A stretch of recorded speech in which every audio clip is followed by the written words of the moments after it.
الحمدللہ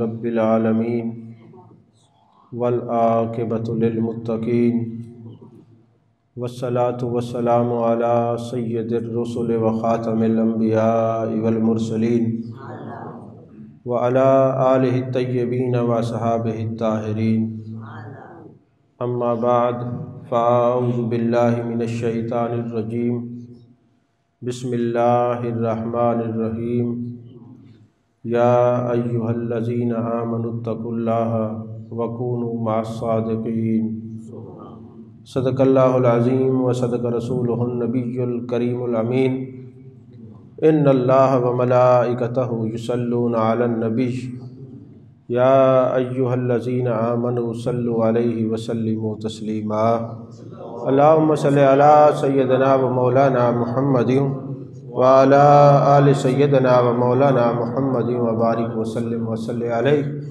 الصلاۃ والسلام علیک یا رسول اللہ وعلی آلک و صحابک یا حبیب اللہ۔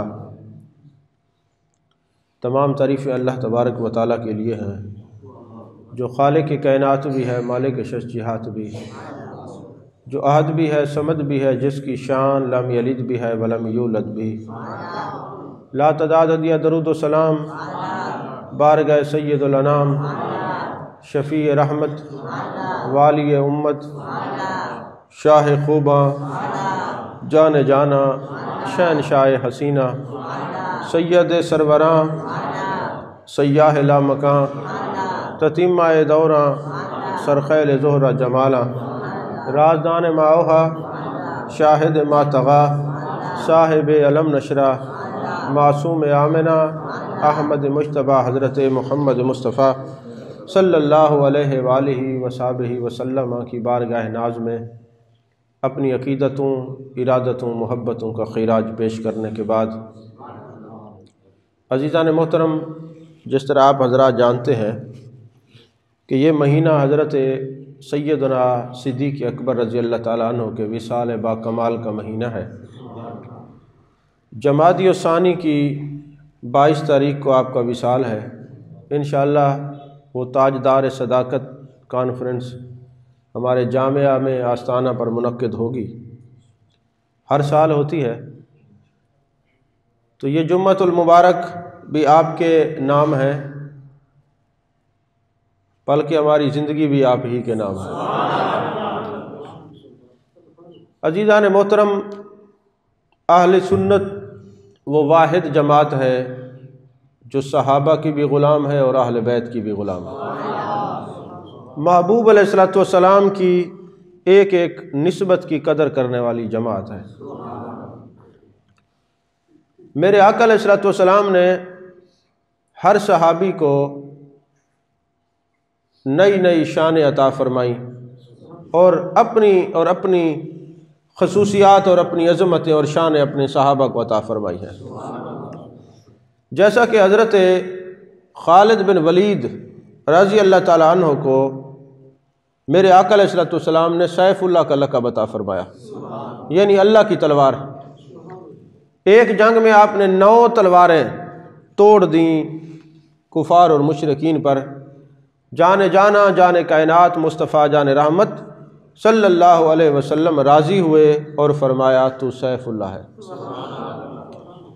اب یہ شان اور یہ عظمت جان جانا، جان کائنات، مصطفیٰ جان رحمت صلی اللہ علیہ وآلہ وسلم نے عطا فرمائی حضرت خالد بن ولید کو سیف اللہ کی۔ اسی طرح حضرت زید بن حارثہ وہ صحابی ہیں جن کا قرآن مجید برہان رشید میں نام ہے باقاعدہ۔ پورے قرآن میں اللہ تعالیٰ نے کسی صحابی کا نام نہیں لیا۔ فلما قضا زید منہا، صرف حضرت زید کا نام ہے پورے قرآن میں۔ وجہ کیا بنی؟ اللہ تعالیٰ نے حضرت زید بن حارثہ کا نام قرآن میں کیوں لیا؟ ابھی جانے جانا، جانے کائنات، مصطفیٰ جان رحمت صلی اللہ علیہ وسلم نے اعلان نبوت بھی نہیں کیا۔ بہت پہلے کی بات ہے کہ زید بن حارثہ بچے تھے، اغوا ہو گئے، بکتے بکاتے حضرت خدیجۃ الکبریٰ کے آ کے غلام بنے، انہوں نے آقا علیہ الصلوۃ والسلام کی غلامی میں آپ کو دے دیا۔ لوگ حج کرنے کے لیے آئے تو پتہ چلا حضرت زید بن حارثہ جان کائنات مصطفیٰ جان رحمت صلی اللہ علیہ وسلم کی خدمت میں رہتے ہیں۔ ان کے والد اور چچا آئے اور محبوب علیہ الصلوۃ والسلام کی بارگاہ میں عرض کرنے لگے، یا رسول اللہ صلی اللہ علیہ وسلم یہ بچہ ہمیں واپس کر دیں، پیسے لے لیں۔ میرے آقا نے فرمایا پیسوں کی بات نہیں ہے، آپ ان سے پوچھ لیں، اگر جانا چاہتا ہے تو مجھے کوئی اعتراض نہیں ہے۔ ابھی اعلان نبوت نہیں کیا، ابھی زید بن حارثہ کو پتہ نہیں یہ اللہ کے نبی ہیں۔ آپ کے حسن اخلاق کو دیکھیے، آپ کی شان اور عظمت کو دیکھیے، یہ اعلان نبوت کے پہلے کی بات ہے۔ میرے آقا علیہ الصلوۃ والسلام نے پوچھا، زید بن حارثہ ان کو جانتے ہو، کون ہے یہ؟ یا رسول اللہ صلی اللہ علیہ وسلم یہ میرے چچا ہیں، یہ میرے ابا جی ہیں۔ میرے آقا نے فرمایا تم ان کے ساتھ جانا چاہتے ہو؟ عرض کی یا رسول اللہ صلی اللہ علیہ وسلم میں جانتا ہوں یہ میرے والد ہیں، یہ میرے چچا ہیں، لیکن میں آپ کے حسن اخلاق سے اتنا متاثر ہوں، میں ان کو چھوڑ سکتا ہوں، آپ کا در دولت نہیں چھوڑ سکتا۔ حضرت زید بن حارثہ نے جان کائنات مصطفیٰ جان رحمت صلی اللہ علیہ وآلہ وسلم سے ایسی وفا کی، اعلان نبوت بعد میں ہوا ہے، ابھی ان کو پتہ نہیں ہے کہ میں اللہ کے محبوب سے وفا کروں، یہ اللہ کے نبی ہیں۔ نبوت کا اعلان بعد میں ہوا ہے، مگر جس نے جانا سے وفا کی ہے، پھر یہ کیسے ہو سکتے ہیں اللہ اس کا نام لے کر قرآن میں ارشاد فرمایا۔ یعنی حضرت زید بن حارثہ محبوب علیہ الصلوۃ والسلام کے وہ واحد صحابی ہیں جن کا نام قرآن مجید میں نام لے کے اللہ نے پکارا ہے۔ اسی طرح حضرت سیدنا صدیق اکبر رضی اللہ تعالیٰ عنہ کو اگر صحابی صاحب و رسول اللہ صلی اللہ علیہ وسلم کہہ کے پکارا ہے، لے صاحب ہی کہہ کے پکارا ہے، اگر کسی کی صحابیت قرآن کی نص سے ثابت ہے تو وہ واحد سیدنا صدیق اکبر رضی اللہ تعالیٰ عنہ۔ تو حضرت سیدنا صدیق اکبر رضی اللہ تعالیٰ عنہ کی صحابیت کا انکار کفر ہے۔ جو حضرت سیدنا صدیق اکبر رضی اللہ تعالیٰ عنہ کو صحابی نہیں مانتا وہ مسلمان ہی نہیں ہے۔ تو اگر کسی کو لے صاحب ہی کہہ کے قرآن نے مخاطب کیا ہے تو وہ صرف سیدنا صدیق اکبر رضی اللہ تعالیٰ عنہ۔ میرے آقا علیہ الصلوۃ والسلام نے فرمایا، اب یہ شانیں سنیے، یہ اس کا مطلب یہ نہیں کہ یہ شان صرف جن کا نام لیا ان کے پاس، دوسروں کے پاس نہیں، دوسروں کے پاس بھی ہیں یہ شانیں، مگر جانا نے نامینیٹ کر دیا، ہائی لائٹ کر دیا کہ یہ میرے صحابی کی یہ شان ہے، عظمت دینے کے لیے۔ اور ہمیشہ عظمت والے ہی عظمت دیا کرتے ہیں، شان والے ہی شانیں دیا کرتے ہیں، عزت والے ہی عزت دیا کرتے ہیں۔ فرمایا اللہ کے حکم کے معاملے میں سب سے زیادہ سخت حضرت عمر فاروق رضی اللہ تعالیٰ عنہ، اور فرمایا سب سے زیادہ حیا کا پیکر میرے عثمان غنی ہے۔ اور پھر فرمایا وَأَقْدَاهُمْ عَلِي، قضاء کے معاملے میں سب سے بڑے قاضی، سب سے بڑے جسٹس میری امت میں حضرت علی کرم اللہ وجل کریم۔ اور فرمایا حلال اور حرام کا علم جاننے میں سب سے زیادہ ماہر حضرت معاذ بن جبل ہے۔ باقی بھی ہیں مگر محبوب نے شانیں جو عطا کرنی تھی اپنے صحابہ کو۔ اور فرمایا میری امت کا خوبصورت قاری حضرت ابی بن کعب ہے۔ اور پھر فرمایا میری امت کا امین ابو عبیدہ بن جراح ہے۔ اور فرمایا میری امت کا بہترین اور بڑا عالم حضرت عبداللہ بن عباس ہے۔ اور میری امت میں سب سے میراث کا علم جاننے والا حضرت زید بن ثابت ہے۔ اور میری امت کا استاد حضرت عبداللہ بن مسعود ہے رضی اللہ تعالیٰ عنہما۔ اب یہ شانیں اللہ نے اپنے صحابہ کو عطا فرمائی، اور اللہ نے فرمایا وَمَا أَرْسَلْنَاكَ إِلَّا رَحْمَةً لِلْعَالَمِينَ، محبوب ہم نے سارے جہانوں کے لیے آپ کو رحمت بنا کے بھیجا۔ اور رحمت مصدر ہے، اور جو فاعل ہوتا ہے وہ راحم ہوتا ہے، یعنی راحم کرنے والا۔ اگر محبوب کی رحمت میں سے کسی کو سب سے زیادہ حصہ ملا ہے تو وہ سیدنا صدیق اکبر ہیں۔ میرے آقا نے فرمایا، ترمذی ابن ماجہ اور مستدرک حاکم کی حدیث ہے، فرمایا اِنَّ أَرْحَمْ أُمَّتِي بِأُمَّتِي ابو بکر، میری امت میں میری امت پر رحم کرنے والا ابو بکر صدیق ہے۔ میری امت میں میری امت پر رحم دل کون ہے؟ ابو بکر صدیق ہیں۔ تو پتہ چلا محبوب کی شان رحمت للعالمینی میں سے اگر وافر حصہ کسی کو ملا ہے تو وہ سیدنا صدیق اکبر رضی اللہ تعالیٰ عنہ۔ تو خلفائے راشدین کی زندگیوں کا مطالعہ کریں تو پتہ چلتا ہے ان جیسا کوئی اور نہیں ہے۔ حضرت سیدنا صدیق اکبر رضی اللہ تعالیٰ عنہ کی جو ہیں 55 خصوصیات ہیں جو کسی اور کو عطا نہیں ہوئی۔ جو سیدنا صدیق اکبر کی 55 خصوصیات ہیں جو اللہ نے آپ کو عطا کی ہیں وہ کسی اور میں نہیں ہے۔ حضرت فاروق اعظم کی 40 شانیں اللہ نے عطا کی، جو 40 شانیں حضرت عمر کی ہیں وہ کسی اور میں نہیں ہیں۔ حضرت عثمان کی 12 شانیں اور حضرت علی کی 13 شانیں حدیث پاک میں ہیں، اور طبرانی میں حضرت عبداللہ بن عباس کا قول ہے کہ یہ 13 شانیں امت میں کسی اور کو نہیں ملی۔ حضرت مولا علی کے درجے کو ثابت کرنے کے لیے، ان کے اعلیٰ مقام پر فیض ہونے کے لیے ایک ہی شان کافی تھی، مگر 13 شانیں اللہ نے جو مولا علی کو عطا کی ہیں وہ کسی اور کو نہیں ہے۔ یعنی دیکھیں نا، میرے محبوب کے صحابی جو ہے صحابی کا نجوم، میرے صحابہ ستاروں کی مانند ہے۔ تو یہ ساری عصبتیں اور شانیں، یہ رفعتیں، یہ سعادتیں جان کائنات صلی اللہ علیہ وسلم کی اپنی ہیں، مگر صحابہ پر تقسیم فرمائی ہیں۔ حضرت سیدنا صدیق اکبر رضی اللہ تعالیٰ عنہ کی شان ایک یہ بھی ہے کہ جتنے صحابی ہیں محبوب علیہ السلام کے، میرے آقا علیہ السلام نے تبلیغ کی، غور سے سنا، پھر صحابہ نے اسلام قبول کیا۔ حضرت صدیق اکبر وہ صحابی ہیں جو پہلے انتظار میں تھے کہ آپ اعلان نبوت کریں اور میں دائرہ اسلام میں داخل ہوں۔ یہ بھی شان حضرت سیدنا صدیق اکبر رضی اللہ تعالیٰ عنہ کی ہے، یعنی یہ اعلان کے منتظر تھے پہلے سے۔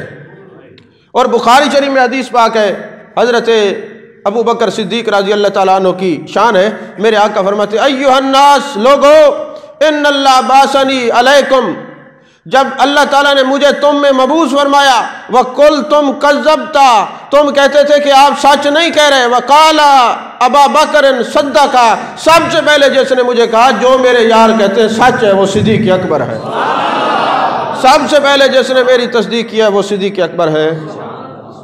علماء اس بات کو جانتے ہیں، فَقُلْتُمْ كَذَّبْتَ یہ واحد مذکر مخاطب کا صیغہ ہے، یعنی تم میرے منہ پہ کہتے تھے کہ آپ سچ نہیں کہہ رہے، لیکن ابو بکر سے وہ ہے صدقہ، وہ سچا ہے، واحد مذکر غیب کا صیغہ ہے۔ فرمایا تم نے میرے منہ پر کہا کہ آپ سچ نہیں کہہ رہے، اور صدیق اکبر ہے جو میری غیر موجودگی میں لوگوں سے لڑتا رہا، جو میرا یار کہتا ہے وہ سچ ہے، وہ سچ ہے، وہ سچ ہے۔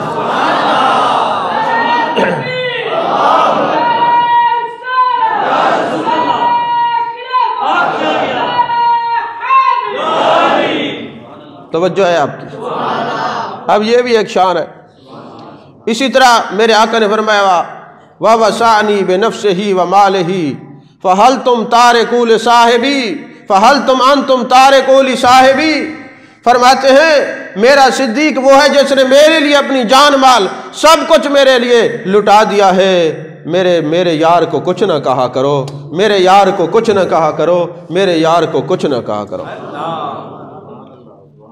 کسی نے جب حضرت سیدنا صدیق اکبر رضی اللہ تعالیٰ عنہ کی شان میں گستاخی کی نا، تو میرے آقا علیہ السلام کو پتہ چلا، آپ اپنے ممبر پہ جلوہ گر ہو گئے اور سیدنا صدیق اکبر کے دفاع میں آپ نے تقریر کرنا شروع کر دی۔ پتہ چلا جب صدیق اکبر کی عظمت کی بات ہو، ہر طرف سے بے حیائی بے شرمی کا دور دورہ ہو، جہالت کا دور دورہ ہو، عظمت صدیق کا انکار کیا جا رہا ہو، اس وقت ممبر پہ آ کر صدیق کی عظمت بیان کرنا، یہ بھی میرے مصطفیٰ کی سنت ہے، یہ بھی میرے مصطفیٰ کریم صلی اللہ علیہ وسلم کی سنت ہے۔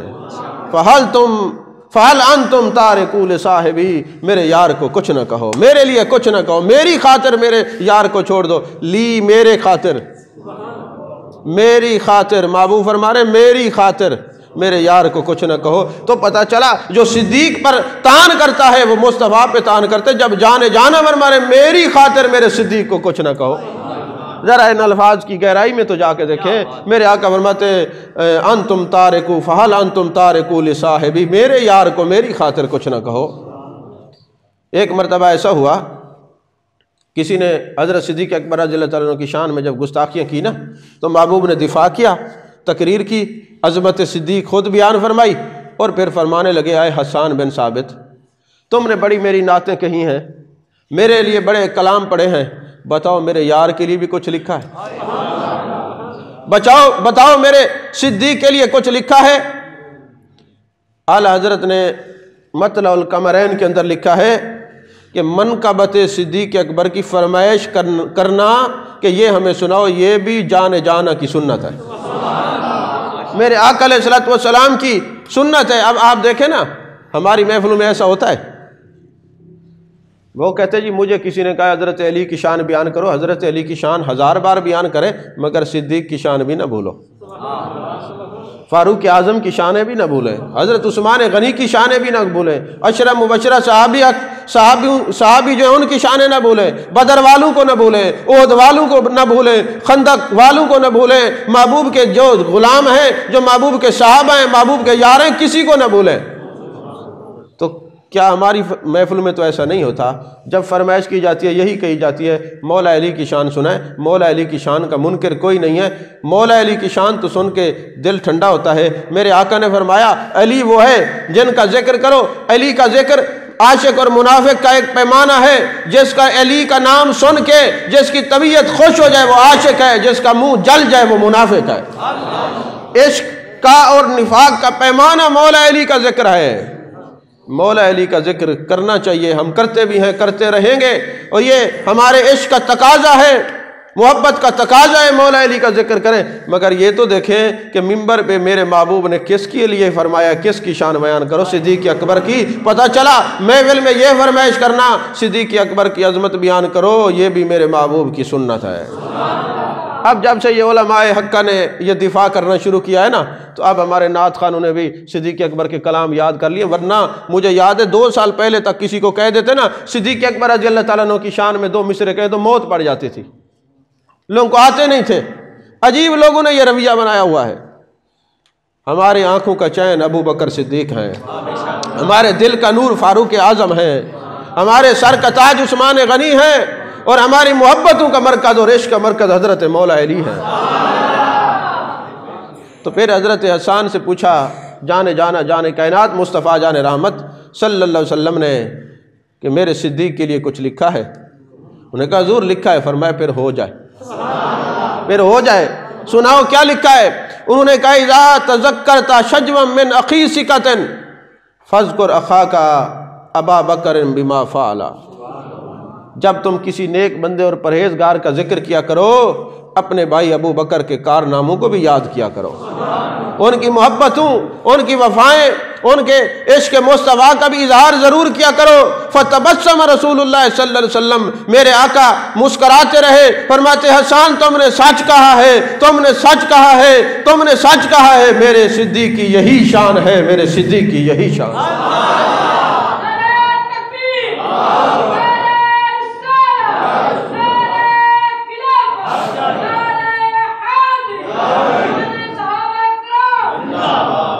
تو فرمایا اب دیکھیں یہ شعر کس نے لکھا؟ حضرت حسان بن ثابت نے۔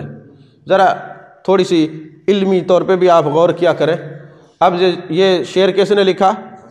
حضرت حسان بن ثابت نے۔ سنا کس نے؟ محبوب علیہ الصلوۃ والسلام نے۔ اب یہ حدیث تقریری ہے۔ حدیث کی کتنی قسمیں؟ 3، قولی، فعلی اور تقریری۔ آگے پھر ان کی اقسام ہے، حدیث حسن، حسن لذاتہ، حسن لغیرہ، حدیث مرسل، مرفوع، مقطوع، متصل، شاذ، متواتر، غریب، یہ پھر آگے ان کی اقسام ہے۔ لیکن پہلے جو ہے نا قولی، فعلی، تقریری، محبوب کے سامنے ذکر ہوا کہ جب کسی پرہیزگار اور نیک بندے کا ذکر کرو تو پہلے میرے ابو بکر کا ذکر کیا کرو۔ اب اس کو سامنے رکھیں تو جب کوئی اپنے باپ کا عرس منائے اس پر لازم ہے ابو بکر صدیق کا نام بھی لیا کرے، حضرت فاروق اعظم کا بھی نام لیا کرے، حضرت عثمان غنی کا بھی نام لیا کرے، حضرت مولا علی کرم اللہ وجہ الکریم کا نام بھی لیا کرے۔ اب یہ بھی شان محبوب علیہ الصلوۃ والسلام نے حضرت صدیق اکبر رضی اللہ تعالیٰ عنہ کو دی۔ اور سعید بن مسیب کی ایک روایت ہے مستدرک حاکم کی صحیح سند کے ساتھ، فرماتے کان ابو بکر من النبی صلی اللہ علیہ وسلم بمنزلۃ وزیر، ابو بکر صدیق جو تھے محبوب کے وزیر تھے، بلکہ وزیر ہیں۔ فکان یشاورہ فی جمیع امورہ، میرے آقا جمیع جو مشورے تھے نا حضرت صدیق اکبر سے کیا کرتے تھے۔ وکان ثانہ فی الاسلام، وہ اسلام میں داخل ہونے میں دوسرے ہیں۔ وکان ثانہ فی الغار، وہ غار میں دوسرے صدیق اکبر ہیں، وَكَانَ ثَانِي فِي الْعَرِيشِ يَوْمَ الْبَدْرِ، اور اس جھونپڑے کے نیچے، چھتری کے نیچے جو دوسرے تھے وہ حضرت ابو بکر صدیق ہیں، وَكَانَ ثَانِي فِي الْقَبْرِ، اور مزار میں بھی دوسرے حضرت سیدنا صدیق اکبر رضی اللہ تعالیٰ عنہ۔ یہ بھی شان حضرت صدیق اکبر رضی اللہ تعالیٰ عنہ کی، یعنی مشورہ کرتے وقت میرے آقا علیہ السلام کسی اور کو مقدم نہیں رکھتے تھے، حضرت صدیق اکبر رضی اللہ تعالیٰ عنہ کو مقدم رکھتے تھے۔ اچھا، ہمارا تو جو ہے نا یہ عالم ہے، ہماری یہ حالت ہو گئی ہے، آپ میں سے الا ماشاءاللہ کتنے لوگ ہوں گے جن کو حضرت صدیق اکبر کے نام کا پتہ ہوگا؟ اب ہو گئی نا خاموشی۔ صدیق تو لقب ہے، آسمان سے آیا ہے، ابو کا معنی والا، بکر کا معنی پہلی بہار، یہ تو ان کی کنیت ہے، اصل نام تو نہیں ہے۔ اب ہماری محبت کا عالم یہ دیکھیں، الا ماشاءاللہ چند لوگ ہیں جو علماء کو سنتے ہیں، ان کو پتہ ہے کہ حضرت صدیق اکبر رضی اللہ تعالیٰ کا اصل نام کیا ہے۔ اب دیکھیں نا، ہے نا ہمیں توجہ کرنے کی ضرورت۔ حضرت صدیق اکبر رضی اللہ تعالیٰ عنہ کا اصل نام عبداللہ ہے۔ کیا نام ہے؟ عبداللہ۔ اور ابو بکر کنیت ہے، صدیق لقب ہے، اور محبوب علیہ السلام کہ یہ اسلام میں بھی آپ کے ثانی تھے، دوسرے تھے، غار میں بھی آپ کے ساتھی تھے، جنگ بدر کے دن خیمے میں بھی آپ کے ساتھی تھے، اور قبر میں بھی ساتھی تھے، اور میرے آقا ان پر کسی اور کو ترجیح نہیں دیا کرتے تھے۔ اس حدیث کے اندر جو میں نے پڑھی ہے، حضرت صدیق اکبر کی 7 خصوصیات ہیں۔ کتنی ہیں؟ 7 خصوصیات ہیں۔ اچھا، اب یہ جو ہجرت والی حدیث ہے، اس میں اگر آپ غور کریں تو صبح شام جانے جانا جانے کائنات مصطفیٰ جان رحمت صلی اللہ علیہ وسلم حضرت صدیق اکبر کے گھر تشریف لے کے جاتے تھے۔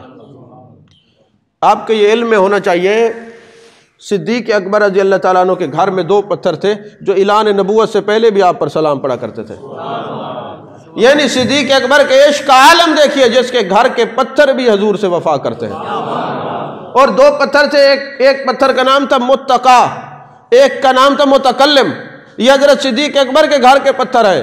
یہ دوسری کتابوں میں بھی ہے، یہ ہمارے یہ جو دیکھتے ہیں آپ تبلیغی جماعت والے کتاب اٹھاتے ہیں، تبلیغی نصاب فضائل اعمال، اس کے اندر فضائل حج کے اندر، فضائل مدینہ کے اندر یہ حدیث پاک انہوں نے روایت کی ہے، مولوی محمد زکریا صاحب نے۔ انہوں نے کیا لکھا ہے کہ صدیق اکبر رضی اللہ تعالیٰ عنہ کے گھر میں 2 پتھر تھے، ایک کا نام تھا متقا، ایک کا نام تھا متکلم۔ جب جانے کائنات مصطفیٰ جان رحمت صلی اللہ علیہ وسلم تشریف لے جاتے، صدیق اکبر رضی اللہ تعالیٰ عنہ کے گھر میں قیام پذیر ہوتے۔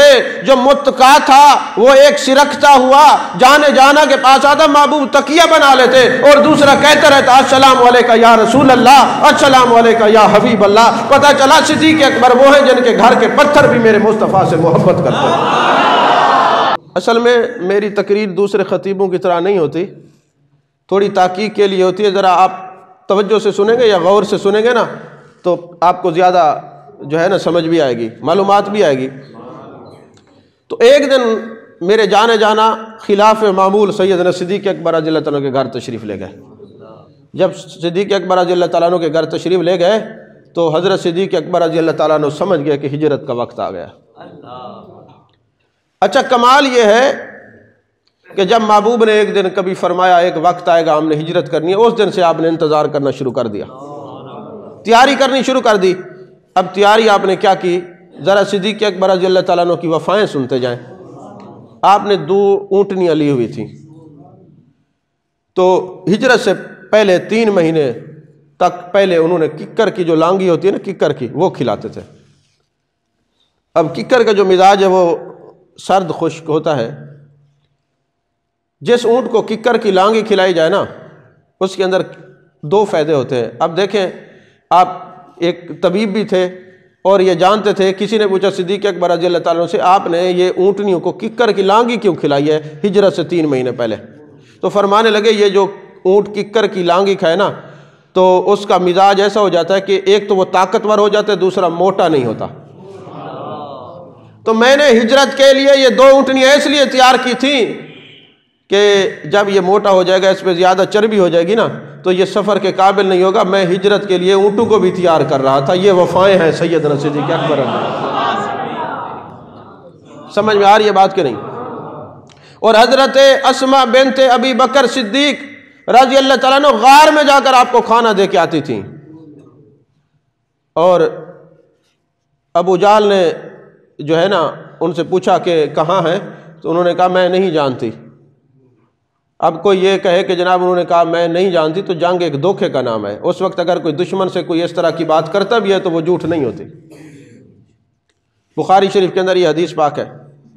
جیسے حضرت صدیق اکبر رضی اللہ تعالیٰ عنہ سے کسی نے پوچھا یہ کون ہے، تھے تو حضور صلی اللہ علیہ وسلم ہجرت کی رات، فرمایا یہ میرا راستہ دکھانے والا ہے۔ بات تو ٹھیک ہے، یہ میرا راستہ دکھانے والا ہے۔ اور پھر حضرت اسماء بنت ابی بکر وہ تھی اتنی بہادر کہ سرکار کی موجودگی میں نعرہ تکبیر لگا دیا، نعرہ تکبیر کہہ دیا۔ اور حضرت سیدنا صدیق اکبر رضی اللہ تعالیٰ عنہ جب غار پہ جا رہے تھے، کبھی محبوب کے دائیں ہو جاتے، کبھی بائیں ہو جاتے، کبھی پیچھے ہو جاتے، کبھی آگے ہو جاتے۔ وجہ کیا تھی کہ اگر کسی طرف سے کوئی حملہ آور ہو تو صدیق اکبر پہ ہو، جانے جانا کو کوئی نقصان نہ پہنچا سکے۔ آپ جائیں غار کے اوپر، آپ کو پتہ چل جائے گا کہ سیدنا صدیق اکبر رضی اللہ تعالیٰ عنہ نے اپنے کندھے پہ اٹھا کر میرے آقا علیہ الصلوۃ والسلام کو غار تک پہنچایا ہے۔ میں کہتا ہوں انصاف کا تقاضا یہ ہے کہ جب آپ ایسے کلام پڑھیں جس میں حسنین کریمین کو آقا نے کندھوں پہ اٹھایا ہوا ہے، تو یہ بھی بتایا کریں میرے صدیق نے میرے آقا کو کندھوں پہ اٹھایا ہے، یہ بھی بتایا کریں نا، وہ بھی بتائیں، یہ چھپایا نہ کریں، آدھی بات نہیں کرنی، بات پوری کرنی ہے۔ عزیزان محترم، جب آپ غار پہ تشریف لے گئے، عرض کی یا رسول اللہ صلی اللہ علیہ وآلہ وسلم آپ یہاں پہ جلوہ گر ہوں، میں غار میں جاتا ہوں صفائی کرتا ہوں۔ آپ غار میں تشریف لے گئے اور پہلے غار میں گئے، پھر غار کو صاف کیا، پھر جانے کائنات صلی اللہ علیہ وسلم کو بلایا۔ اب ذرا تصور سے دیکھیں کہ غار میں آپ پہلے تشریف لے گئے، غار کو صاف کیا اور پھر عرض کی یا رسول اللہ تشریف لے آئے، اور میرے آقا اتنے لجپال ہیں جس ترتیب سے حضرت صدیق اکبر غار میں پہلے گئے، میرے مصطفیٰ مزار میں پہلے گئے ہیں۔ جیسے صدیق اکبر نے غار کو تیار کیا ہے، میرے آقا نے اپنے صدیق کی مزار کو تیار کروایا ہے، اور جس طرح صدیق اکبر نے غار سے آواز دی تھی جانا تشریف لے آئے، اسی ترتیب سے میرے آقا نے فرمایا ایک یار کو دوسرے یار کے پاس پہنچا دے۔ گویا محبوب بتا رہے تھے اے صدیق آج تم ہمارے لیے غار میں پہلے جا رہے ہو، ہم مزار میں تمہارے لیے پہلے جائیں گے۔ آج تم غار میں مجھے آواز دے رہے ہو، تیرے نبی مزار میں تجھے آواز دیں گے۔ عزیزان محترم، میں رات جب بخاری شریف کا مطالعہ کر رہا تھا تو میں نے اس میں پڑھا کہ جہاں بھی کوئی جگہ آتی حضرت صدیق اکبر ٹھنڈی جگہ پر کپڑا بچھاتے اور محبوب کی بارگاہ میں عرض کرتے آقا آرام فرما ہو جائیں۔ ایک چروائے سے دودھ مانگا اور بکری سے جب حضرت صدیق اکبر رضی اللہ تعالیٰ عنہ نے دودھ کو دوہا تو اس وقت طریقہ کار یہ تھا کہ آپ نے پہلے اس بکری کے تھنوں کو دھویا، جھاڑا، پھر کپڑا باندھا برتن کے اوپر، پھر اس دودھ کو وہاں سے انہوں نے دوہا۔ تو میں سوچ رہا تھا کہ برتن کہاں سے آیا، تو پھر میں نے عمدۃ القاری پڑھی، علامہ بدر الدین عینی شرح پڑھی، تو پتہ چلا کہ وہ پوری تیاری کے ساتھ ہجرت کا پورا سامان اپنے ساتھ لے کے گئے تھے، اور سامان تو تبھی ساتھ لے کے جایا جاتا ہے نا، یہ وفا کا تقاضا ہے کہ میرے محبوب کو کسی چیز کی تکلیف نہ ہو۔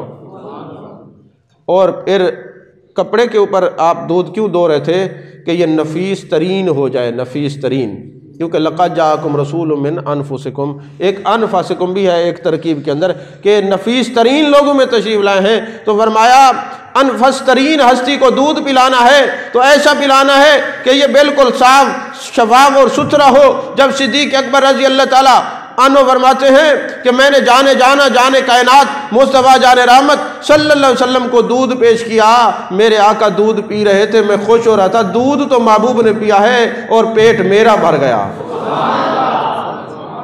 یہ محبت کا تقاضا دیکھیں، دودھ محبوب علیہ السلام نوش فرما رہے تھے اور میرا پیٹ بھر گیا۔ اب یہ تصوف کا ایک نقطہ ہے، فنائیت کا مقام دیکھیں کہ دودھ محبوب جو نوش فرما رہے ہیں اور پیٹ جو ہے صدیق اکبر کا بھر رہا ہے۔ وجہ کیا ہے کہ جب ان اللہ معنا لفظ معنا پر غور کریں گے تو تصوف والے صوفی آپ کو سمجھائیں گے کہ وہ اپنے یار کے خیالات میں اور محبت میں اتنے فنا ہو چکے تھے، اگر تکلیف محبوب کو ہوتی تو تکلیف صدیق اکبر محسوس کرتے تھے، سکون محبوب کو ہوتا تو سکون صدیق اکبر محسوس کیا کرتے تھے۔ عزیزان محترم، وہی وقت کی تنگی کا ہمیشہ شکوہ رہتا ہے۔ ابھی گفتگو شروع کرتے ہیں، وقت ختم ہو جاتا ہے۔ آج ایک سویرے کول خانی میں جانا ہوا، اکثر میں جاتا تو نہیں کول خانیوں کے اندر، بہت کم، الا ماشاءاللہ کبھی کوئی قریبی لوگ ہوں تو چلا جاتا ہوں، کیونکہ وہاں ٹائم بہت ضائع ہوتا ہے، سچی سی بات ہے، ٹائم بہت ضائع ہوتا ہے۔ اور عجیب ایک صورتحال اس وقت بنی ہوئی ہے کہ لوگ اسلام والوں کو، دین والوں کو پسند ہی نہیں کرتے۔ کول خانی میں ہمارے کیا ہوتا ہے، 10 بجے کا ٹائم دیں گے اور 10 بجے وہ تقریر شروع کرائیں گے۔ اب جو لوگ انتظار میں بیٹھے ہوتے ہیں یا دوسرے جگہ پہ جانا ہوتا ہے، ان کا کیا قصور ہے؟ اب ہم ادھر اپنے جامعہ پہ جو پروگرام ہوتا ہے اس کی پابندی کس لیے کرتے ہیں کہ ہمارے پاس ڈاکٹرز آئے ہوتے ہیں، انہیں جا کے کلینک پہ بیٹھنا ہوتا ہے، ہم ان کو شام تک بٹھائے رہیں، اگر پیچھے کوئی بندہ مر جائے گا اس کا جواب بھی تو ہمیں دینا ہے نا۔ تو میں اپنے لوگوں کو بارہا کہتا ہوں کہ تم جو لوگ یہ کول خانی ایصال ثواب کی محافل سجاتے ہو، ضرور کرو محافل، لیکن ٹائم کی تو پابندی کرو۔ تم کیا ایصال ثواب کرو گے کہ جب تم نے دوسرے کا ٹائم ہی ضائع کر دیا؟ اس وقت کا حساب کون دے گا؟ ابھی کوئی 3-4 دن پہلے کی بات ہے، یہ میں ایک درد کی بات کہہ رہا ہوں کہ ہمارے لوگوں کے اندر کیا ایک ایسا طوفان بدتمیزی شروع ہو چکا ہے کہ دین اسلام کسی کی چہرے پہ داڑھی مبارک دیکھ لیں گے تو نفرت سے منہ پھیر کے بیٹھ جائیں گے۔ میں نہیں جاتا شادیوں کے اوپر، شادیوں میں بھی نہیں جاتا، کول خانی میں بھی نہیں جاتا، تو میں نہیں جانا چاہ رہا تھا۔ کچھ لوگ مجھے رابطہ کر رہے تھے کہ آپ جو ہے نا شادی پہ تشریف لائیں، ہم نے شادی پہ میلاد کروانا ہے۔ جس وقت میں نے ٹائم نہ دیا، ان کا فون ہی نہیں اٹھایا، تو جانشین غزالی زماں حضور سید مظہر سید شاہ صاحب کاظمی دامت برکاتہم العالیہ کی کال آ گئی کہ آپ نا تشریف لے آئیں۔ اب ان کے حکم پہ ہم چلے گئے۔ اب وہاں جو جا کے ہم نے دیکھا نا، عجیب حالت تھی۔ وہاں دنیا جہان کے MP MNA ہر عہدے کے لوگ آئے ہوئے تھے۔ اب جنہوں نے پروگرام سجایا ان کو اتنی تمیز اور شعور نہیں ہے کہ جب تم نے کسی کو بلایا ان کے لیے جگہ تو بنا لو۔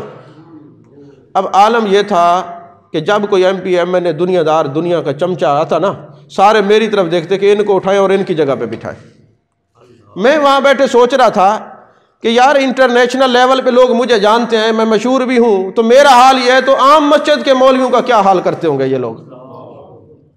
ان کی نظر میں ان لوگوں کی کیا، اور پھر اتنا شرم نہیں آتی کہ ان کو جنازے کی دعا نہیں آتی جب ان کا باپ مر جائے، آؤ مولوی صاحب غسل تم دو۔ میں اپنے علماء کو کہتا ہوں آئندہ جس کا باپ مرے غسل بھی اسی سے دلوایا کرے، اس کو کہے جنازہ بھی تو خود پڑھا، جنازے کی دعا آتی نہیں ہے۔ یہ ہر ایک کے سامنے جناب کوئی عالم حق کی بات کرے تو انتظامیہ مسجد کی نکال دیتی ہے، یہ سیدھی سیدھی بات کیوں کر دی؟ جب کوئی مرے MP MNA کو بلایا کرے، آؤ جنازہ تم پڑھاؤ۔ اگر غریب کے بچے نماز پڑھا سکتے ہیں، جمعہ پڑھا سکتے ہیں، جنازہ پڑھا سکتے ہیں، تو MP MNA کیوں نہیں پڑھا سکتے؟ جب حضرت معاذ بن جبل رضی اللہ تعالیٰ عنہ یمن کا گورنر بنایا محبوب علیہ السلام نے، تو حضرت معاذ بن جبل کو بھیجا۔ آج تو پتہ نہیں SHO کو بھی دعائے قنوت آتی ہے کہ نہیں آتی، عجیب معاملہ ہے۔ اچھا چلیں، ستم بالا ہے ستم، ہم نے تو تقریر بھی کر لی تک۔ اچھا تقریر جب شروع ہوئی کوئی سون ہی نہیں رہا، اور آپ اس بات کو جانتے ہیں کہ میں اگر لحاظ کر جاؤں تو میں بیمار ہو جاتا ہوں۔ تو میں نے کہا تمہیں تمیز ہی نہیں ہے تو تم نے بلایا کیوں ہے؟ اور ایسی بے دیانی سے ذکر رسول صلی اللہ علیہ وسلم، اللہ کا قرآن اور محبوب کی شان ایسی بے دیانی سے مجھ سے تو نہیں ہوتی۔ صرف 5 منٹ خطاب ہوا ہے، ٹوٹل 5 منٹ، اور میں نے کہا تم شرم کیا کرو۔ ایک بات تو میں تمہیں صرف ایک بات کی داد دیتا ہوں کہ جب تمہاری کول خانی میں عالم آتے ہیں، جنازے میں عالم آتے ہیں، چلو شکر ہے تم نے شادی میں بھی علماء کو بلایا، یہ بات اچھی ہے، لیکن تم بیٹھنے کی تمیز تو سیکھو۔ تم نے کس کو کہاں بٹھانا یہ تو سلیقہ آنا چاہیے، کوئی تمیز اور شعور ہونا چاہیے۔ اچھا چلیں، ہمیں تو چھوڑیں، ہم کسی کھاتے کے نہیں ہیں۔ جب جانشین غزالی زماں تشریف لائے تو جگہ ہی نہیں تھی کہ ان کو کہاں بٹھائے۔ ایک صاحب کا وزیر تھا، وہ ہے بھی دوسرے مکتبہ فکر کا، اس کو شرم آئی، اس نے جگہ چھوڑی، ان کو جگہ پہ بٹھایا۔ اور پھر بھی ان کی کوشش یہ تھی کہ یہ جو داڑھی والے حضرات یا علماء بیٹھے ان کو اٹھا دیا جائے اور دنیا داروں کو بٹھایا جائے۔ میں نے کہا بچے یہ یاد رکھنا، اگر میں زندہ رہا اور مجھے جنازے کے لیے بلایا تو میں کہوں گا MNA کو کہو آگے آئے جنازہ پڑھائے۔ تمہیں شرم نہیں آتی، حیا نہیں آتا کہ جب کوئی دین کی بات ہے، نکاح کے وقت بھی علماء، شادی کے وقت بھی علماء، جنازے کے وقت بھی علماء، غسل کے وقت بھی علماء، اور خوشامد کے لیے MP MNA؟ دیکھیں نا، یہ کوئی مذاق ہے؟ تمہیں پتہ ہی نہیں ہے کہ عالم کی شان کیا ہوتی ہے۔ میرے آقا علیہ الصلوۃ والسلام نے فرمایا جس کا دل کرے میری زیارت کرے وہ عالم ربانی کی زیارت کرے، جس کا دل کرے مجھ سے ہاتھ ملائے مصافحہ کرے وہ عالم سے مصافحہ کرے، جس کا دل کرے میری مجلس اور سنگت میں بیٹھے وہ عالم دین کی مجلس اور سنگت میں بیٹھے۔ جو علماء کے دسترخوان پہ بیٹھتا ہے، ان سے محبت رکھتا ہے، قیامت والے دن اللہ اس کو جنت میں بھیجے گا۔ یہ تنبیہ الغافلین کے اندر امام سمرقندی نے یہ حدیث پاک لکھی ہے، حوالہ بھی دے دوں بعد میں، آپ کے دماغ میں کیڑے پڑ جائیں، پتہ نہیں کہاں سے حدیث نکالا ہے۔ یہ دقائق الاخبار کے اندر امام غزالی نے یہ حدیث پاک نقل کیا ہے۔ تو یقین فرمائیں میرے آقا علیہ الصلوۃ والسلام کی حدیث پاک ہے، یہ دین غریبوں سے شروع آئے اور قرب قیامت میں غریبوں کے پاس دین ہوگا، امیروں کو کلمہ ہی نہیں آئے گا سیدھا۔ آج ہمارے پاس یونیورسٹیز کے لوگ آتے ہیں، باتیں ان کی سن لو تو پتہ چلتا ہے ان جیسا کوئی اسکالر ہی نہیں ہے، اور اگر ان سے کلمہ سن لو تو محمد الرسول اللہ نہیں آتا، محمد الرسول اللہ پڑھتے ہیں، کلمہ ہی سیدھا نہیں ہے اور باتیں لمبی لمبی۔ آپ لوگ خوش قسمت ہیں، آپ علماء سے محبت رکھتے ہیں، اس لیے محبت رکھتے ہیں کیونکہ آپ کو جان جانا سے محبت ہے، جان کائنات سے محبت ہے، مصطفیٰ جان رحمت صلی اللہ علیہ وآلہ وسلم سے محبت ہے۔ یہ جو نبی کی نسبت کی وجہ سے ہم صحابہ سے پیار کرتے ہیں، نبی کی نسبت کی وجہ سے ہم اہل بیت سے پیار کرتے ہیں، نبی کی نسبت کی وجہ سے حضور کے خاندان سے پیار کرتے ہیں، نبی کی نسبت کی وجہ سے سادات سے پیار کرتے ہیں، نبی کی نسبت کی وجہ سے ہم علماء سے پیار کرتے ہیں، علم سے پیار کرتے ہیں، دین اسلام سے پیار کرتے ہیں، کیونکہ ہمارا مرکز و محور، ہمارا ایمان جان کائنات مصطفیٰ جان رحمت صلی اللہ علیہ وسلم کی ذات ببرکات۔ یقیناً میری باتیں لوگوں کو تکلیف پہنچاتی ہیں لیکن ہے سچ۔ یاد رکھنا اگر اپنے نبی سے وفا نہ کی نا تو تم یہ اپنے آپ کو دھوکے میں نہ رکھنا۔ کچھ یہ بیماریاں نعت خانوں کی اور نقیب محفل ہمارے آگے، جس کو اہل بیت سے پیار ہے وہ ایک دائیں ہاتھ کھڑا کرے، جس کو حضور سے پیار ہے بائیں ہاتھ کھڑا کرے۔ وہ اللہ کے بندے جو سردی میں محفل میلاد میں بیٹھا یہ عاشق نہیں ہے، تو عاشق ہے جو 40-50 ہزار لے کے ادھر آیا ہے دماغ کھانے کے لیے، تو عاشق ہے۔ ابھی بھی میں دوست بیٹھے ہیں ایک پروگرام میں کہہ کے آؤں کہ غلامی رسول میں موت بھی قبول ہے، نعرے تو لگاتے ہو، زندگی کون قبول کرے گا؟ تو موت تو اسی کی غلامی رسول میں آئے گی نا جس کی زندگی غلامی رسول صلی اللہ علیہ وسلم میں ہوگی نا۔ تم کہتے ہو نماز نہ پڑھیں، روزہ نہ رکھیں، زکوٰۃ نہ دیں، بس غلامی رسول میں موت آ جائے۔ غلامی رسول میں نماز قبول نہیں ہے، غلامی رسول میں روزہ قبول نہیں ہے، زکوٰۃ قبول نہیں ہے، حج قبول نہیں ہے، بہن بھائیوں کا حق واپس کرنا قبول نہیں ہے، بس موت قبول ہے۔ نہیں آئے گی ایسی موت، دھوکے میں نہ رہنا۔ غلامی رسول میں موت تب آئے گی جب غلامی رسول میں زندگی گزارو گے۔ مت رہو اپنے دھوکے کے اندر۔ یہ نقیب محفل، یہ نعت خان، یہ قوال، یہ دنیا کے جو پیسے لے کے تمہیں جنت کی ٹکٹیں بیچتے ہیں، ان کے دھوکے میں نہ رہنا۔ عمل سے زندگی بنتی ہے، جنت بھی جہنم بھی۔ یہ خاکی اپنی فطرت میں نہ نوری ہے نہ ناری۔ منافقت مت کرو اپنے آپ کے ساتھ۔ کوئی عملی منافق ہیں، کوئی فکری منافق ہیں، کوئی اعتقادی منافق ہیں۔ میں تو حیران ہوتا ہوں، ساری رات محفل نعت ہو رہی ہے، پتہ نہیں کیا ہو رہا ہے، سمجھ سے باہر ہے۔ آج تک علماء تو یہ کہہ دیتے ہیں کہ یار نعت خوانی اچھی چیز ہے، محبوب کا ذکر کرایا کرو۔ نعت خوانی کی طرف علماء تو راغب کراتے، ایمان سے بتائیں کبھی کسی نعت خواہ نے کہا ہے کہ کسی عالم کی تقریر بھی رکھا کرے؟ سنا ہے آپ نے؟ یہ کلہ بشیرہ نہیں آتا۔ تو کہنے کا مقصد یہ ہے، میں نے اپنی آنکھوں سے یہ وقت دیکھا ہے، اب 42 سال تو میری بھی عمر ہو گئی ہے، میں نے دیکھا ہے بڑے بڑے نعت خوان علماء کے ہاتھ چوم رہے ہوتے تھے، ان کی جوتیاں اٹھائے ہوتے تھے۔ آج بدقسمتی سے یہ دور بھی ہمیں دیکھنا پڑ رہا ہے کہ بڑے بڑے علماء نعت خوانوں کے ہاتھ چوم رہے ہیں، الٹا ان کی جوتیاں اٹھی ہوئی ہیں۔ کس لیے؟ کہ یہ ہمیں 5 منٹ ٹائم لے کے دیں گے، بلاتا کوئی نہیں۔ پہلے زمانے میں قرآن پاک کی ٹیوشن منع تھی، فقہاء نے لکھا ہے جائز نہیں ہے۔ کیوں؟ اس لیے کہ جس کو ضرورت ہے وہ خود آئے۔ اب اس لیے اجازت دے دی گئی ہے کہ لوگوں کو ٹائم ہی نہیں ہے، یقین ہی نہیں ہے، وہ تعلق ہی نہیں ہے، اسلام کے ساتھ محبت ہی نہیں ہے۔ اگر آج بھی ہم نے چھوڑ دیا تو پھر بچے کیسے قرآن پاک پڑھیں گے؟ ان کو نماز کیسے آئے گی؟ میں سمجھتا ہوں اس وقت جو لوگ دین کی خدمت کر رہے ہیں، وہ کسی مسجد کا امام ہو کسی مدرسے کا قاری ہو، وقت کا ولی ہے، یار اگر یہ نہ ہوتے تمہارے بچوں کو قرآن کون پڑھاتا، تمہارے بچوں کو نماز کون سکھاتا، تمہارے بچوں کو دین کی بات کون سکھاتا، کلمے کون سکھاتا؟ تم نے تو نہیں سکھانے ہیں، تم نے تو یہ سکھانا ہے کہ کس کے ساتھ سیاسی بندے سے محبت رکھنی ہے، دنیا دار کس سے محبت رکھنی ہے، کوئی کس بندے سے تعلق بنانا ہے، یہ نہیں بتانا۔ ہر چیز سکھائی جائے گی۔ بچیوں کی تربیت کی جاتی ہے تو ماں بچیوں کو کہتی ہے بیٹی کھانا اچھا بنایا کرو، جب مر جاؤ گی تو کیا کہیں گے؟ فلاں خان صاحب کی بیٹی، فلاں چودھری صاحب، نواب صاحب، ملک صاحب کی بیٹی، اس کو کھانا بنانا نہیں آتا۔ کبھی ماں نے یہ شرم نہیں دلائی بیٹی مر کے قبر میں جانا ہے، سرکار کو کیا منہ دکھاؤ گی؟ کبھی خاتون جنت سلام اللہ علیہ کے قدموں پہ چل کے تو دیکھو۔ تو میرے آقا کی نگاہ دیکھ رہی تھی کل کو لوگ دور ہو جائیں گے، اس لیے فرمایا اپنی اولاد کو 3 چیزیں سکھاؤ، میری محبت سکھاؤ، میری اولاد کی محبت سکھاؤ، اور تلاوت کلام مجید کی محبت سکھاؤ۔ یہ ہر والدین پر لازم ہے یہ 3 چیزیں سکھائے، لیکن وہ خود ہی سیکھیں گے تو کسی کو سکھائیں گے نا۔ یہ آج کا میسج لے کے جائیں۔ قبر میں جانا ہے، ما کنت تقول فی ھذا الرجل، پوچھا جائے گا کہ تم نے یہ محبوب کے بارے میں کیا کہتے تھے، اور حشر میں میرے آقا پوچھیں گے میرا حکم تھا اپنی اولاد کو 3 چیزیں سکھاؤ، میری محبت سکھاؤ، میری اولاد کی محبت سکھاؤ، اور تلاوت کلام مجید کی محبت سکھاؤ۔ تم نے سکھائی ہے؟ پوچھا جائے گا سکھائی ہے؟ تو وہاں شرمندگی سے بچنے کے لیے میں تمہیں بتا رہا ہوں، یہ پوچھا جائے گا، یہ 3 چیزیں اپنی اولاد کو سکھاؤ۔ اب محبوب کی محبت سکھاؤ، اور محبت تو تبھی ہوگی نا کہ جب بار بار ذکر کیا جائے گا۔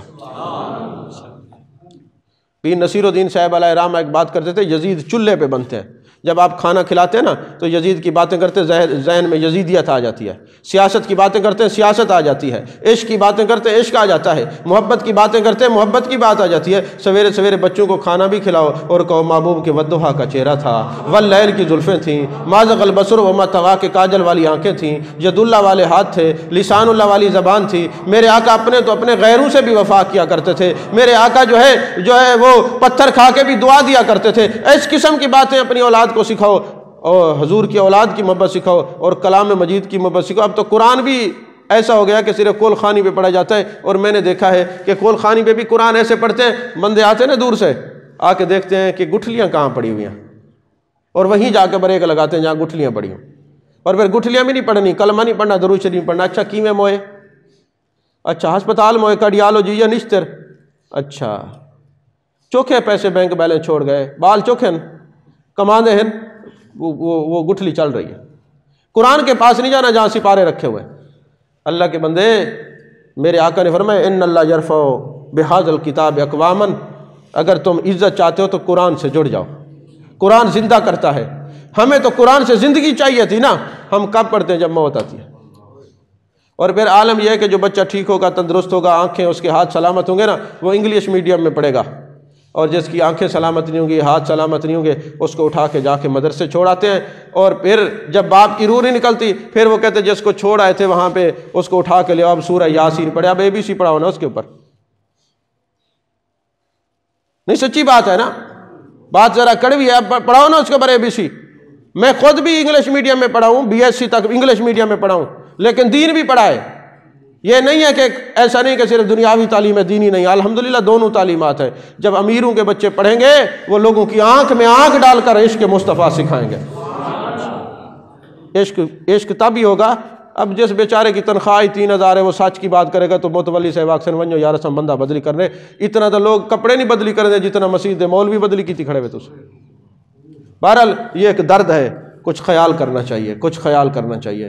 ہر پڑھے لکھے بندے کو، ہر پیسے والے بندے کو ایک عالم گھر میں ضرور بنانا چاہیے تاکہ کسی کا محتاج نہ، اور عالم حقہ ہو جو محبوب کی عظمت اور شان بیان کرنے والا۔ اللہ تعالیٰ میری معروضات کو قبول فرمائے، آمین، وآخر دعوانا الحمدللہ رب العالمین۔